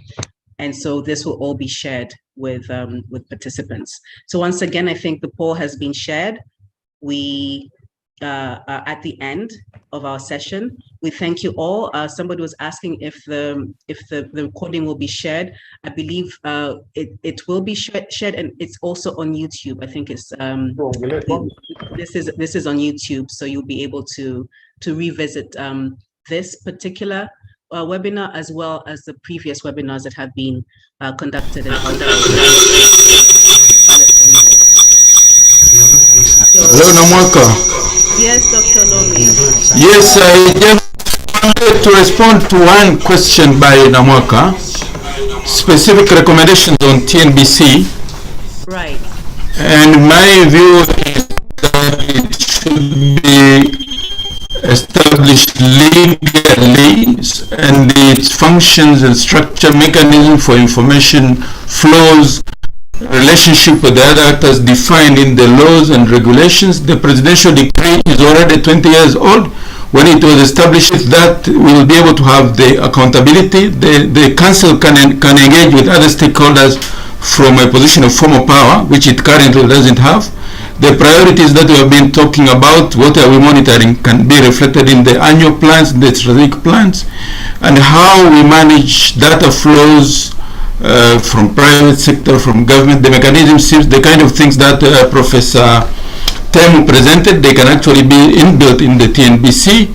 Reporting to Parliament can be part of that, and that we can improve on provision of resources, but also inclusion in terms of how we include in the platforms, in the processes, the issues of small businesses, startups, youth, and also FDIs.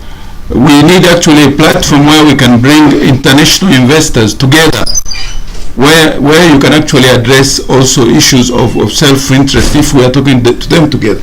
And we have a good example already from the health and education sector, where dialogue includes also developing partners, because we are all interested in building the economy. They are looking also at interest in investment in the economy. So we should, I think the idea that we should not look at this as only an issue for Tanzania is very, very relevant. We need to have on the table all the people, including foreign investors, including development partners, to look at how we actually expand this cake so that everybody can benefit. And that is how we address also the issues of trust and the issues of interest, maybe of certain blocks of investors, so that we can talk transparently. Asante sana, and apologies for the hiccup. That's fine. That's perfectly understandable. Asante sana, Dr. Olomi. Once again, one slide very clear, and I believe that that slide will also be shared with all participants, and particularly Dr. Blandina. So Asante Sana, Dr. Lomi, for quickly putting that together and for presenting it. Asante Sana. So with that, now we've officially come to the end of our session. As you can see, I think this is an area that pilot for research and dialogue. I think you can see that this is an area that we may have needed 3 hours, or maybe we need to do a redo and tackle some of the issues that have come up more in depth. But with that, I would like to wish everybody a fantastic day. And thank you for joining us today in this webinar. And kwaherini sana, asanteni sana. Thank you again, Namwaka. That was great. Thank you, Dr. Barney. Thank you, Namwaka. Thank you. Thank you, Namwaka. Thank you, everyone. Thank you, everybody. Thank you, everybody.